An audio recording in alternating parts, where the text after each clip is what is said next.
하나님이 보시기에 굉장히 복된 모습이 될 줄로 믿습니다. 좌우에 계신 분들에게 그렇게 인사하시기를 바랍니다.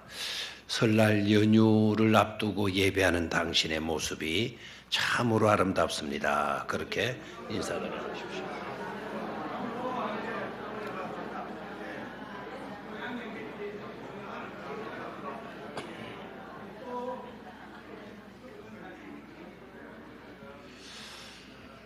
그리고 오늘 저녁 이 본문 말씀이 우리 모두에게 큰 은혜가 되시기를 축원합니다. 먼저는 오늘 본문 말씀을 보게 되면 두 가지 우리 사람들의 연약성을 볼 수가 있어요. 두 가지 인간의 연약성. 참 사람은 연약하다. 두 가지로 보여주고 있고, 또 두 번째 이 말씀 속으로 들어가서 유심히 관찰해 보게 되면은요, 두 가지의 인간의 긍정적인 요소, 사람들에게 주어지는, 특히 하나님의 마음에 합한 사람에게서 나타나게 되는 두 가지 긍정적 요소를 발견할 수가 있어요. 첫 번째 두 가지 어떤 점을 보여주고 있고요, 사람의 연약성을 두 가지로 보여주고 있고, 두 번째는 하나님의 마음에 합한 사람, 하나님의 마음에 합한 사람에게서 긍정적인 두 가지 또는 세 가지 점을 보여주고 있습니다. 그리고 우리가 살아가면서 연약할 때 그 연약함을 해결할 수 있는 방법이 뭐냐? 우리에게 있는 그 부정적인 요소, 연약함, 그것을 해결할 수 있는 방법이 뭐냐? 라는 것을 우리에게 또 보여주고 있어요. 그래서 오늘 이 본문을 통해서 우리 모두가 거기에 대한 명확한 그 지혜를 가질 수 있게 되기를 바라고, 또 연약할 때 우리가 어떻게 해야 될 것인가 하는 것에 대한 해답을 분명히 발견해서 그 해답대로 문제를 풀어가는 우리 모두가 되어지기를 축원합니다. 자, 오늘 32장 몇 절부터 읽었죠? 24절에서 31절까지 8절의 말씀을 보았습니다. 자, 24절에서 31절까지 보았는데, 자, 24절에서 우리가 볼 수 있는 것은 바로 뭔가 하니까, 사람들은 이러한 점에 있어서 연약하다. 인간의 연약성을 보여주고 있죠. 자, 그게 바로 뭔가 하니까, 그때의 히스기야가 병들어 죽게 되었다라는 거예요. 히스기야가 뭐하게 되었다? 병들어 죽게 되었다. 그 인간의 연약성이죠.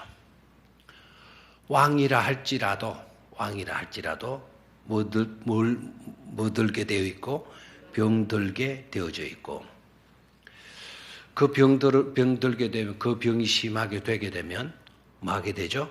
죽게 되는 게 인생이에요. 여기에 예외가 있나요, 없나요? 없어요. 임금도 병들고요, 또 그 병으로 인하여서 죽게 되는 게 우리 인간의, 병드는 거 우리 인간의 의지와 상관이 있습니까, 없습니까? 여러분, 병들고 싶어서 병듭니까? 병들고 싶지 않아도 병들게 되죠. 그 말은 무슨 말입니까? 병드는 거는 우리의 의지와는 상관이 있다 없다. 우리 의지와 상관이 있는 거라면 얼마나 좋겠어요. 독감 좀 안 걸렸으면 얼마나 좋겠어요. 그렇죠? 허리 좀 안 아팠으면 얼마나 좋겠어요. 무릎 좀 안 아팠으면 얼마나 좋겠어요. 그 유행성 바이러스 같은 것, 감기 같은 거 안 걸리면 얼마나 좋겠어요. 그래서 기도도 하잖아요. 병들지 말게 해달라고, 좀 아프지 않게 해달라고. 뭐 합니까? 기도하죠. 자, 병들어 죽게 되었다. 병들 수밖에 없는 존재, 죽을 수밖에 없는 존재. 그게 우리에게 있는 연약성이죠. 또 하나 볼 수 있어야 돼요. 그 밑으로 가서 정반대의 케이스의 연약함이 될 건데요. 자, 그 밑으로 내려가서 보면은 26절을 봐요. 같이 읽습니다. 시작. 히스기야가 마음이 교만하여 그 받은 은혜를 보답하지 아니하므로. 읽다가 뭡니까? 제가 몇 절 읽으라 그랬나요? 예? 6줄 읽자 그랬나요? 25절. 자, 시작. 히스기야가 마음이 교만하여 그 받은 은혜를 보답하지 아니하므로 진노가 그와 유다와 예루살렘에 내리게 되었더니. 두 번째 인간의 연약성이 뭐냐? 마음이 뭐 하였다 그랬습니까? 교만했다. 받은 은혜를 뭐하지 아니했다? 보답하지 아니하는 것. 이게 우리에게서 또 나타나게 되는 연약함이에요. 연약함. 잘 되고 나면 뭐에 빠진다? 교만에 빠지고 마는 게 우리들의 연약함입니다. 자, 잘 되고 나면 교만에 빠진다. 왜 그러냐? 사람이 연약해서 그래. 사람이 약해서. 잘 되고 난 뒤에 교만에 빠지는 케이스는 자기 의지와 상관이 있을까요? 없을까요? 잘 되고 난 뒤에, 은혜 받고 난 뒤에 교만에 빠지는 경우는 자신의 의지와 상관이 있다 없다? 이건 상관이 있어요. 우리가 의지를 강하게 하게 되게 되면 그런 잘못을 저지르지 않을 수가 있다라는. 그런데 교만하게 되면 획가닥 해버리거든요. 은혜 받고 나면 이내 획가닥 해버려요. 그래서 내가 잘나서 잘된 줄 알고, 내가 똑똑해서 잘된 거, 내가 노력해서 잘된 거. 그래서 감사치를 못하는 거예요. 은혜에 보답하지 않아. 은혜를 보답한다라는 것을 한자로 두 글자로 하면 뭡니까?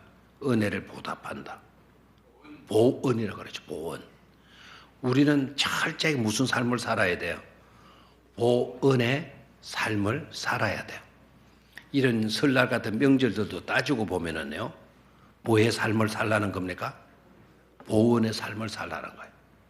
그냥 뭐 떡국 해먹고 하는 그런 명절이 아니고, 고향 찾아가고 하는 그런 것이 아니라 은혜에 보답할 수 있는, 보답하는 그런 삶을 살라고.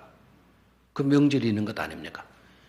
그래서 사람은 은혜 받으면 도움을 받거나 혜택을 입거나 하게 되게 되면 반드시 거기에 대해서 뭐 할 수 있어야 돼요? 보답할 수 있어야 돼요. 그게 무슨 삶을 사는 거다?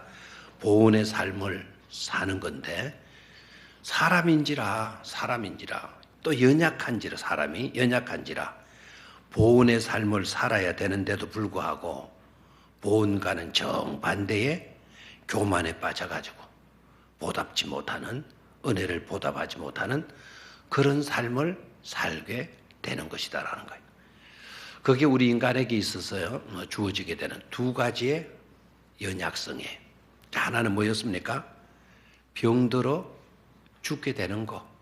두 번째는 뭐였습니까? 대답을 좀 빨리 하셔야 돼요. 두 번째는 뭡니까? 교만에 빠지게 되는 것. 교만에 빠지게 되게 되면 어떻게 된다? 은혜를 받고도 은혜에 보답하는 삶을 살지 못하게 된다. 그게 우리 인간에게 있는 뭐라고요? 연약성이다. 저와 여러분들에게서 이런 연약성이 꼭 극복될 수 있게 되기를 축원합니다. 자, 그런데 보실까요? 병들어 죽게 되었어요. 히스기야가.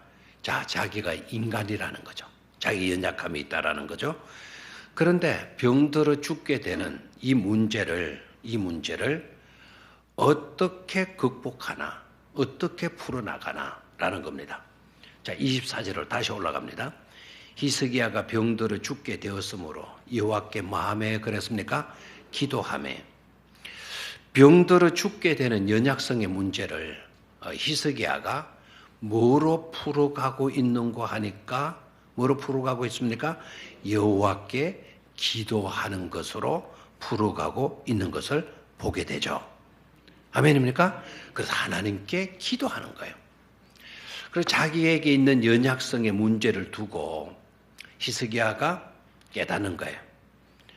나도 인간에 지나지 않는다. 나에게도 연약함이 있다. 이 연약함의 문제를 해결할 수 있는 방법은 많은 것밖에 없다. 기도하는 것밖에 없다. 그것도 부처한 데 가서 기도하는 거다. 큰 돌멩이 앞에 가서 기도하는 거다. 해와 달 쳐다보고 기도하는 게 아니고 저 높은 산 넓은 바다 보면서 기도하는 게 아니고 누구께 기도했다 그랬죠? 하나님께 기도하는 거예요. 그래서 우리의 연약성의 문제를 극복할 수 있는 첫 번째 방법이 뭐냐? 하나님께 기도로 풀어가는 방법밖에 없다라는 거예요. 그래서 히스기야가 뭘 했죠? 기도했다라는 거예요. 됐습니까? 그랬더니 하나님께서 어떻게 해주셨죠? 24절 끝부분을 보면 여호와께서 그에게 대답하시고 여호와께서 그에게 대답하시고 여호와께서 그에게 대답하시고 여호와께서 히스기야에게 대답하시고 또 뭐를 보이셨으나 이적을 보이셨다라는 거죠. 기도했더니 하나님께서 뭐 해주셨고 대답해 주셨고 여기 대답해 주셨고라고 하는 이 표현이 참 귀하고 아름답잖아요. 기도는 뭐죠? 대화인 거예요. 그러니까 하나님께 기도했다라는 것은 히스기야가 하나님의 이름을 부르고 하나님 아버지 전능하신 하나님 불렀다는 거죠. 그렇게 부르니까 하나님께서 오냐 나다 나를 왜 찾았냐 나를 왜 불렀냐. 그럼 히스기야가 말했겠죠. 내가 병들었어요. 그리고 이 병 때문에 내가 지금 죽어가고 있어요. 기도했겠죠. 대화했겠죠. 그랬더니 하나님이 또 뭐를 보이셨다. 또 뭐를 보이셨다. 이적을 보이셨다라는 거예요. 기적을 나타내 보여주셨다라는 거죠.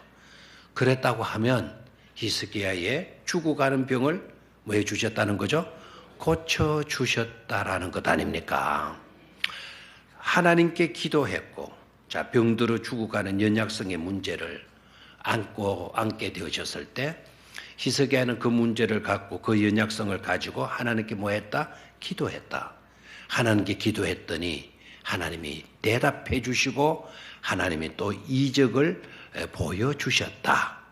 응답해 주셨다라는 것 아닙니까? 그죠? 알 수가 있어요. 그래서 여기서 우리가 생각해 볼 필요성이 있죠.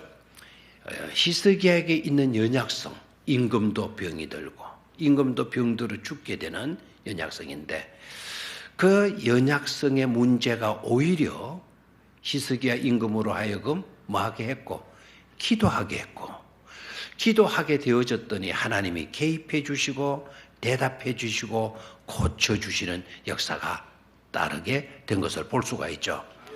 하고 보면 부정적인 요소가 긍정이 된 케이스라는 것을 알 수가 있어요.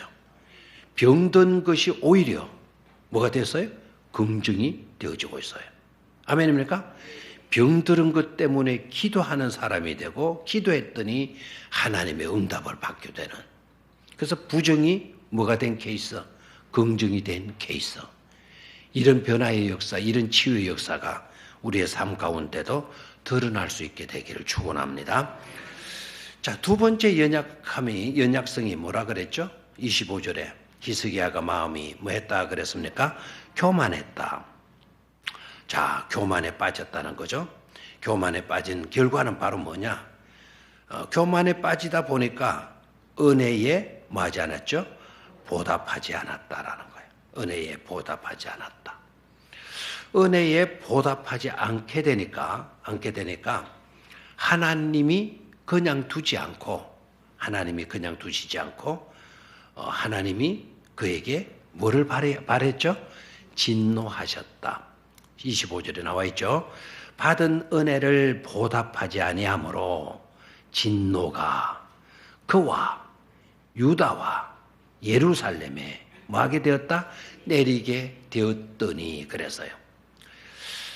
보온의 길을 걷지 않는 히스기야에게만 하나님이 진노하신 게 아니에요. 히스기야에게만 하나님이 심판하신, 벌 주신 게 아니에요. 그 히스기야가 하나님의 은혜를 받고 보온의 길을 걷지 않는 그 때문에 누구도 어려움을 겪게 되죠. 유다도 어려움을 겪게 되고 또 어디도 예루살렘에도 하나님의 진노가 임하게 되는 그런 꼴로 나타나고 있는 것을 보게 됩니다. 자, 여기에서 우리가 또 생각할 수 있는 거. 우리가 은혜를 받는다라는 것은 부정적인 요소, 긍정적인 요소. 은혜 받고 싶어요? 안 받고 싶어요? 받고 싶죠? 그럼 은혜를 하나님이 주셨어요. 그러면 기뻐요? 안 기뻐요? 기쁘죠? 이거는 긍정적입니까? 부정적입니까? 긍정적이죠. 그런데 긍정적인 요소가 오히려 교만으로 빠지게 되죠. 맞죠? 교만은 우리에게서 긍정적인 요소, 부정적인 요소, 부정적인 요소. 은혜 받았다라는 것은 긍정적인 요소인데 그 은혜 받은 일로 사람이 뭐에 빠졌어요? 교만에 빠지고 말았어요. 그래서 감사를 잃어버렸어요. 감사를. 그래서 우리가 교만하지는 말고 절대로 교만해서는 안 되고 늘 뭐 할 수 있어야 돼요? 겸손해. 그때 겸손은 바로 뭡니까? 하나님의 은혜, 누구로부터 받은 모든 도움들에 대해서 뭐를 잃지 않는 것이 겸손이다. 대답 안 하기로 작정했습니까? 자, 뭐 하기로? 겸손한. 그 은혜를 잊지 않기로, 잊지 않는 그런 자세, 그런 자세가 바로 뭐죠? 겸손이란 말이에요. 교만하게 되면 고마움이 있다, 없다? 고마움이 다 달아나는 거예요. 겸손하게 되면 하나에서 끝까지가 다 뭐로 느껴지죠? 고마움으로 느껴져요. 감사로 나타나게 된다는 거죠. 아멘입니까? 이제 히스기야의 두 번째 연약성이 은혜 받고 난 뒤에 오히려 그가 뭐에 빠지죠? 교만에 빠져요. 은혜 받은 것은 긍정의 요소죠. 긍정의 요소가 교만으로 나아갔으니까 긍정이 부정으로 바뀐 케이스예요. 그래서 여러분 생각해 봐요. 병드는 게 나아요? 은혜 받는 게 나아요? 은혜 받는 게 나았다 싶으죠?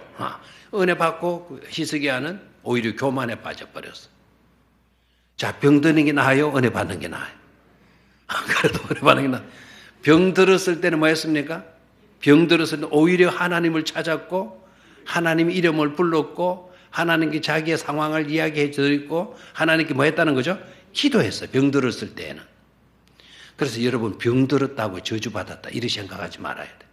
오히려 병든 부정적인 요소 때문에 오히려 우리는 하나님을 찾고 하나님께 나아가고 하나님께 기도하고 하게 되게 되면 오히려 병드는 것 때문에 우리의 영적인 삶은 더욱더 복될 수가 있다 이 말입니다.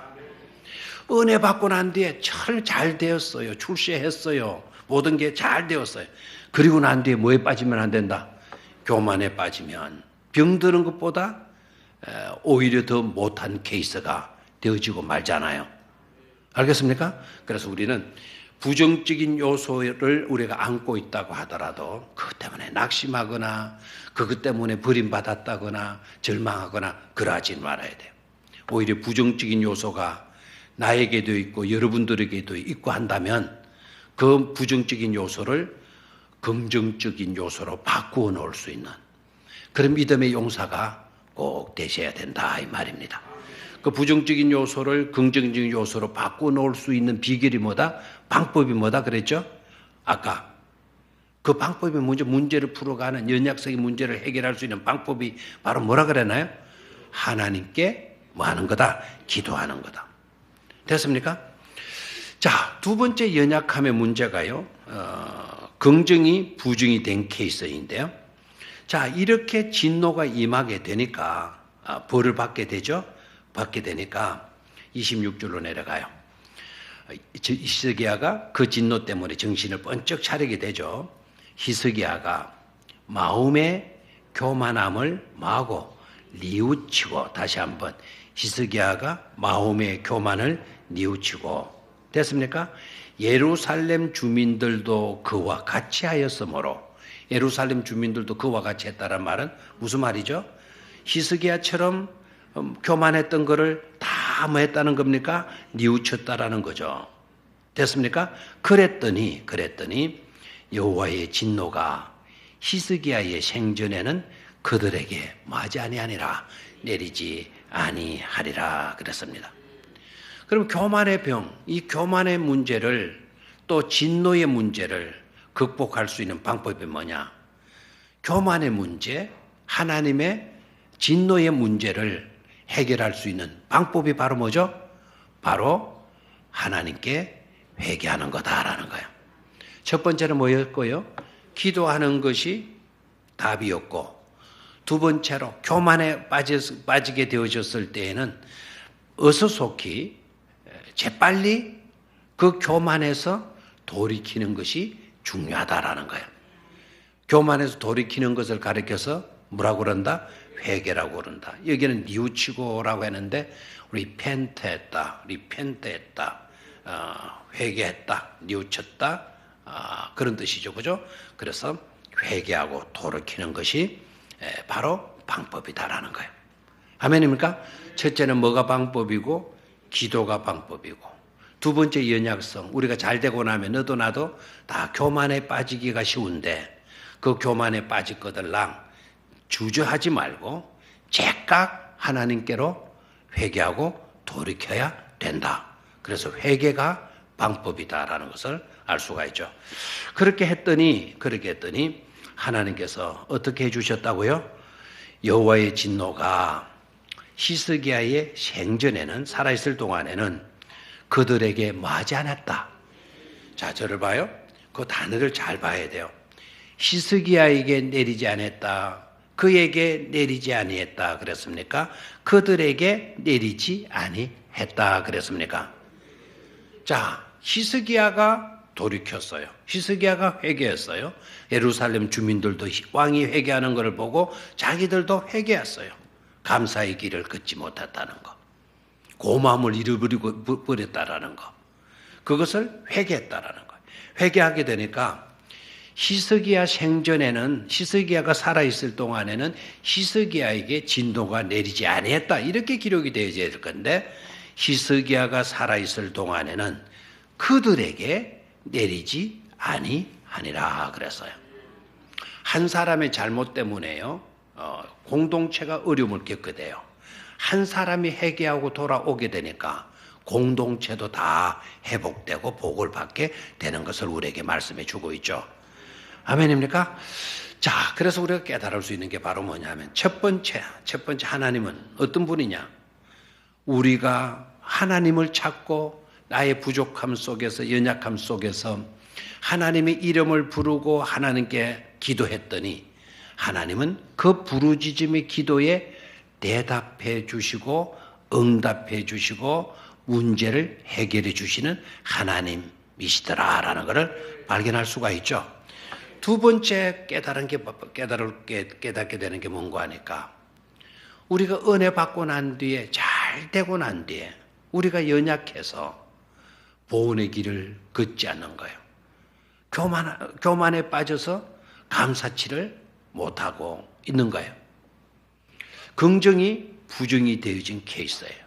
그랬더니 하나님의 진노가 임하였고, 진노로 인하여서 우리가 깨닫고 정신 차려서 회개했더니 하나님께서 우리에게 뭐 해주셨다? 진노를 거두어 들이시는 하나님이시더라는 거예요.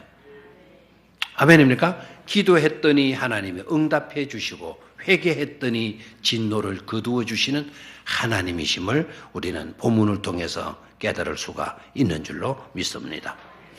자, 그 다음 두 번째로 가서요, 긍정적인 요소, 하나님의 택함을 입은 사람들에게 나타나는 긍정적인 요소가 뭐냐? 너무 감동스러운 이야기죠, 그죠? 아마 이 부분에는 제가 아멘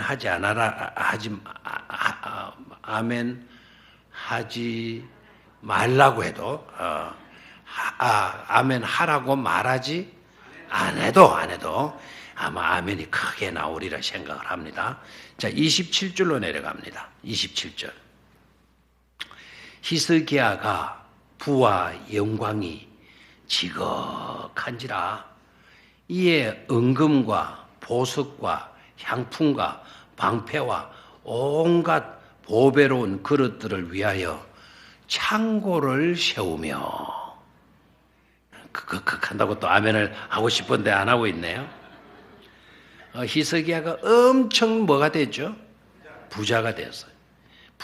부와 영광이 지극한지라 뭐 재상이 된 거예요. 이에 그러니까 할 수 없어서 은금과 보석과 향품과 방패와 온갖 보배로운 그릇들을 위하여 뭐를 세우게 되었다? 창고를 세우며. 자, 성경을 여러분 유심히 읽어보셨습니까? 자, 28절로 또 내려가 봐요.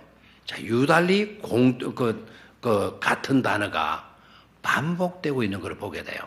그래서 성경을 잘 읽기를 잘 하시는 분들, 성경 공부를 잘하고 하시는 분들은 그 사용되는 공통 단어가 뭔가, 계속 그 단어가 되풀이 되고 있다면 그 되풀이 되는 그 단어가 어떤 건가, 그걸 깨달으면 메시지를 발견하게 돼요. 자, 28절로 또 가서 볼까요? 곡식과 새 포도주와 기름의 산물을 위하여 창고를 세우며. 또 뭘 세웁니까? 창고를 세우며. 무슨 단어가 두 번 나왔죠? 세운다, 창고를 세운다, 창고를 세운다. 똑같은 말이 두 번 반복이 되죠. 자, 그 다음에 밑으로 갑니다. 온갖 짐승의 외양간을 세우며. 또 무슨 단어가 나와요? 세우며. 양떼의 우리를 갖추며.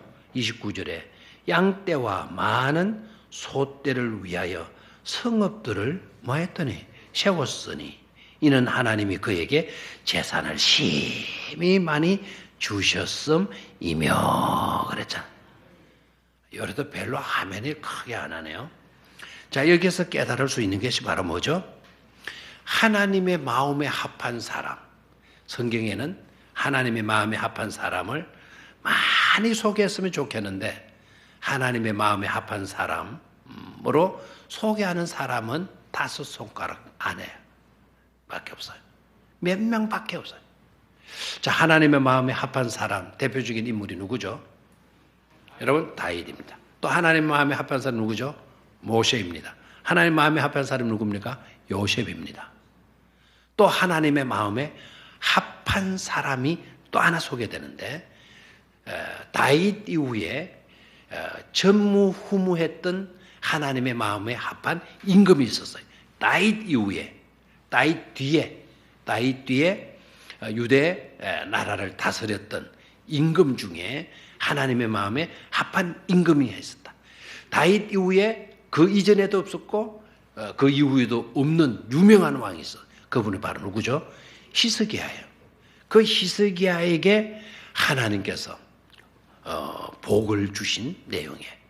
긍정적인 요소죠. 그죠? 그래서 히스기야 왕에게 어떤 복을 주었나? 부와 영광이 지극한 복을 주어서 뭐를 세울 수밖에 없었다?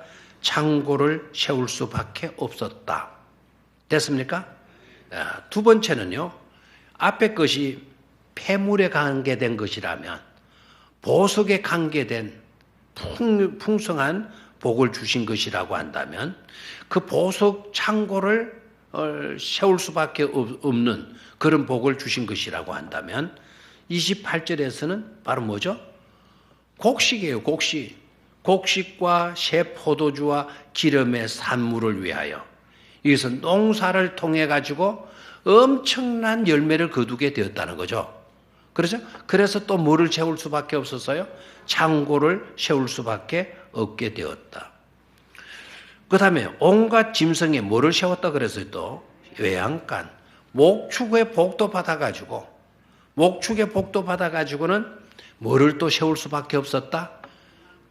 외양간을 세울 수밖에 없었다. 좋아요, 안 좋아요?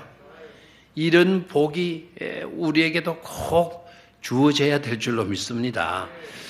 뭐 폐물, 은금, 보석의 복, 그 다음에 농사 지었더니 농업했더니 농업의 복, 양떼를 길렀더니 목축업을 했더니 목축의 복, 그래가지고는 그 엄청나게 베풀어 주시는 것들을 보관하기 위해서 뭐를 세우며 뭐를 세우며 뭐를 세우며 그렇습니까?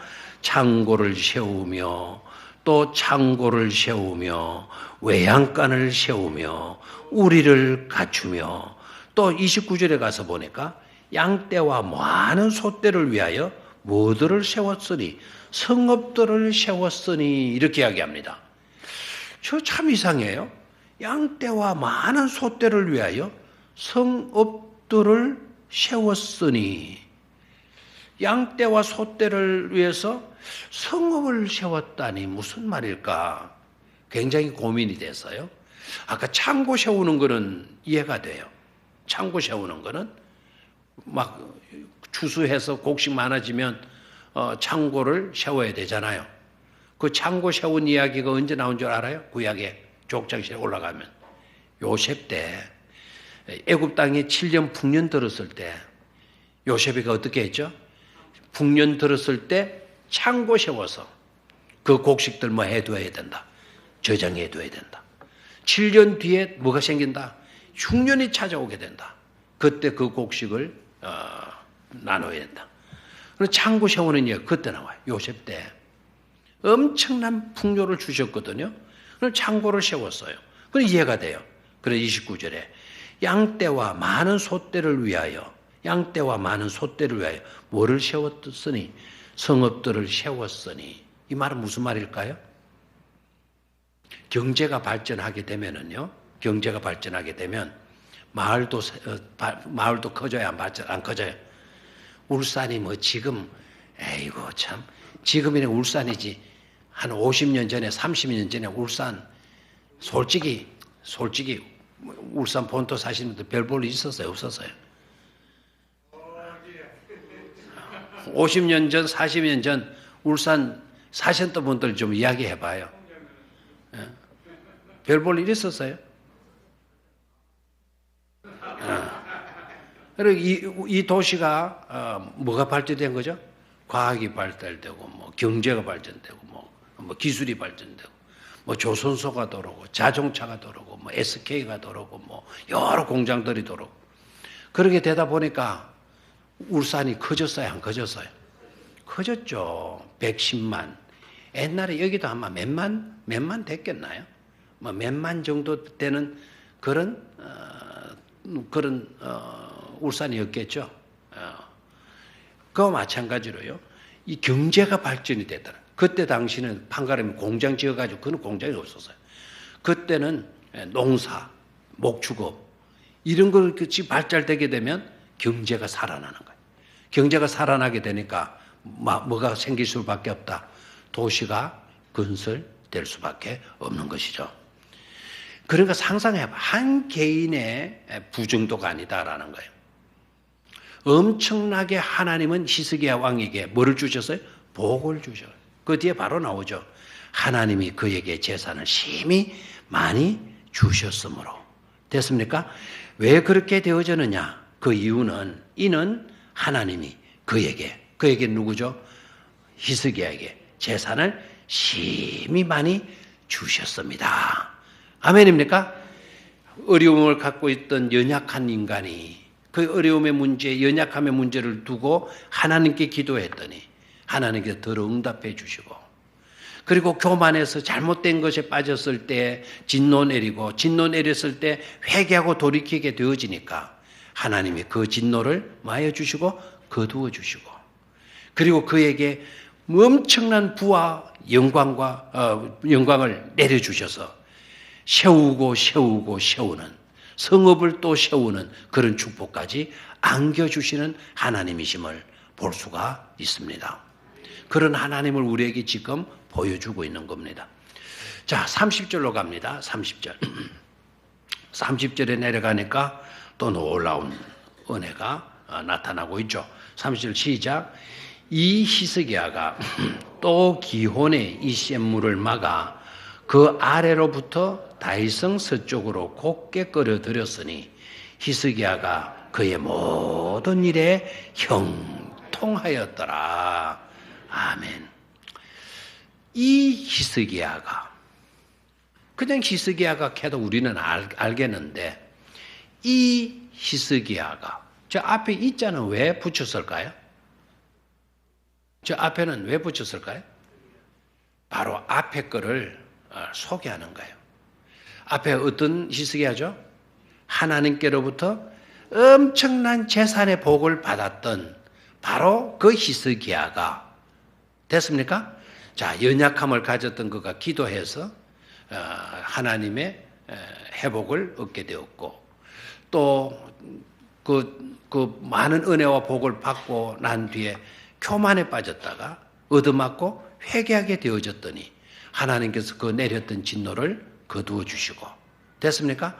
그에게 엄청난 농사의 복도 주시고 목축업의 복도 주시고 그래서 성읍이 도시가 형성되어지는 그런 복까지 안겨주셨단 말이에요.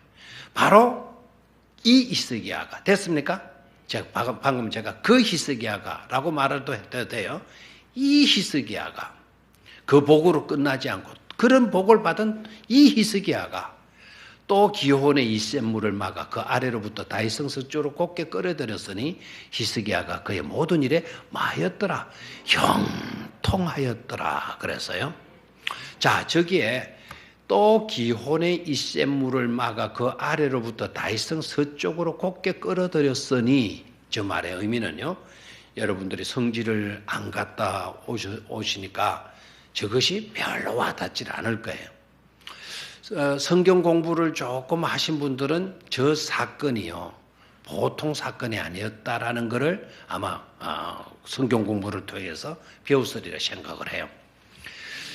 기혼의 이세물을 막아 그 아래부터 다윗성 서주로 곱게 끌어들였다 해가지고는요. 지금도 그 흔적이 그 유적이 그대로 남아 있습니다. 터널을 뚫어가지고 굴을 뚫어가지고 다윗성 안으로 예루살렘 성 안으로 물이 들어오게 만들었어요. 그래서 히스기야 터널이라고 지금도 히스기야 터널이라고 이름이 붙여져 있어요. 우리도 거기에 우리 청년들이 갔을 때 그 터널을 통과한 적이 있어요. 얼마나 비좁으냐면 한 폭이 70cm 정도밖에 안 돼. 물은 우리 무릎 위에까지 물이 흐르고 있고요. 그 물 흐르는 것을 따라가게 되게 되면은요, 성 바깥에서 그 히스기야 우물 터널 입구로 들어가 가지고 다리를 걷고 들어가고 그 물 따라 쭉 나가게 되면 약 한 1.8km, 2.5km 정도 지나가게 되면 1.8km 정도 나가게 되면 성 안으로 들어가 버려요. 예루살렘 성 안으로 들어가요. 지금 기술 같으면 터널 뚫기가 쉬워요, 어려워요? 지금도 뭐 이 기술 가지고도 터널 뚫기가 좀 어렵잖아요. 우리나라의 제일 긴 터널이 어디인 줄 알아요? 우리나라의 제일 긴 터널 모르죠? 이번에 뭐 평창 하는데 저 도로에 저기에 제일 긴 터널이 그 두 번째 터널은 알 겁니다. 두 번째 긴 터널이 어디 있는 줄 알아요? 밀양? 밀양도 좀 길죠. 포항 가는 길에. 포항 가는 길. 양북인가?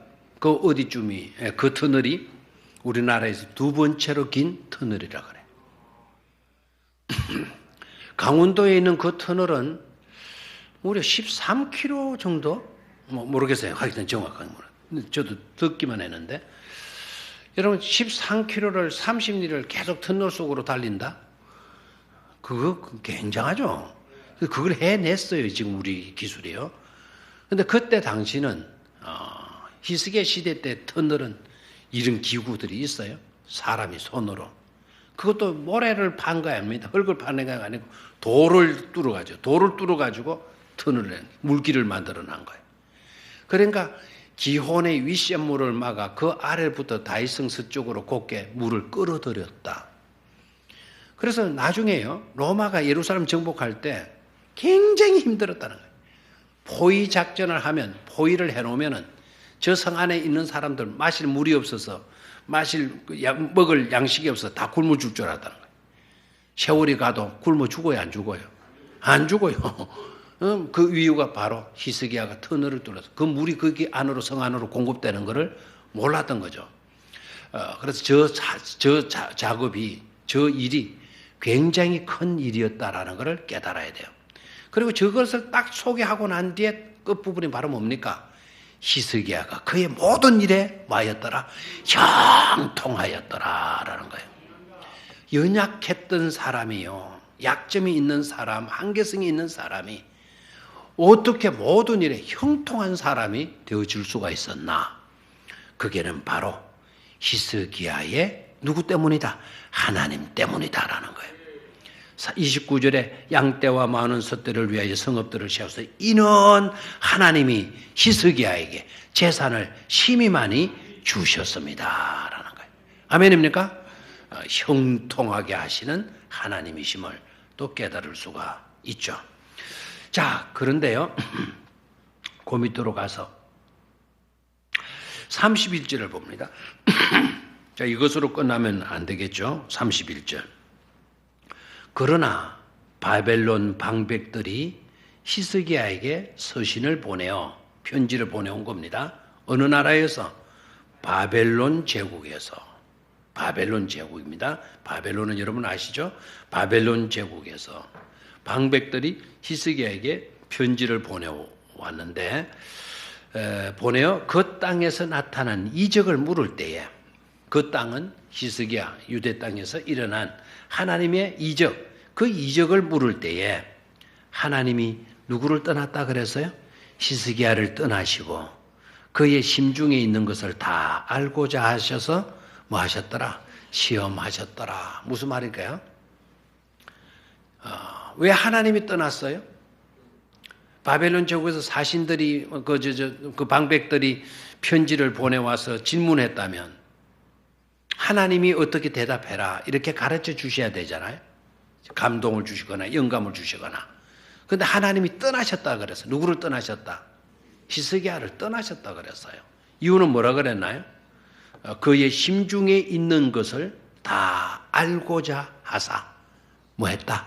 시험했다. 들어봐요. 이게 아주 중요합니다. 하나님은 지금요 히스기야를 너무나도 잘 알고 있는 거예요. 지난번에 히스기야에게 병 낫게 해주고 은혜 주고 살려주었더니 히스기야가 하나님의 은혜에 감사했다 못 했다? 감사했다 안 했다? 은혜를 갚았다 안 갚았다? 보온의 삶을 살았다 안 살았다? 안 살았다. 왜 그랬다? 교만했기 때문이다. 절대로 우리는 뭐 하지 말아야 돼요? 교만하지 말아야 돼요. 그렇죠? 하나님이 아셨던 거예요. 지금도 하나님이 그를 시험하시는 거예요. 바벨론의 그 방백들이 편지를 딱 보내왔을 때 하나님이 히스기야에게 떠나 있는 거예요. 왜 떠나느냐? 네가 그들에게 뭐라고 대답을 하는지, 뭐라고 설명을 해주는지 하나님이 지켜보시기 위해서. 그럼 뭐 했다는 거죠? 떠나신 거예요. 이해가 됩니까? 이해가 됩니까? 이번에는 히스기야가 정신 똑바로 차려고 제가 잘나서 그런 것이 아닙니다. 제가 이렇게 복을 받고 잘 되게 된 건 모든 일들 속에 형통함이 따랐다라는 것은 바로 내가 믿는 우리와 함께 하시는 우리를 선택하시는 하나님 때문입니다. 아멘입니까? 그 고백이 나오기를 하나님은 뭐 하셨던 거죠? 기대하셨다라는 거예요. 왜 아멘이 없어요? 한번 부모가 자기가 빗겨 놔보는 거예요. 자기가 잠시 옆으로 가 있는 거예요. 나 없을 때 이놈이 무슨 말 하나? 나 없을 때 부모를 어떻게 여기는 어떻게 생각하고 있는지, 그래서 부모에 대해서 어떤 말을 하는지 알아보기 위해서 부모가 같이 있으면 부모 눈치 봐야 안 봐요? 아버지가 거기 앉아 있으면 아버지 눈치 보겠죠? 그럼 아버지 눈치 보고 아버지 있을 때는 좋은 말 한다 이 말입니다. 그럼 아버지 나가고 나면 욕할 수도 있다 이 말입니다. 하나님이 딱 히스기야에게서 떠나 계셔 보는 거예요. 나 없을 때 네가 그들에게 뭐라고 대답하는지, 뭐라고 말해주는지. 아멘입니까?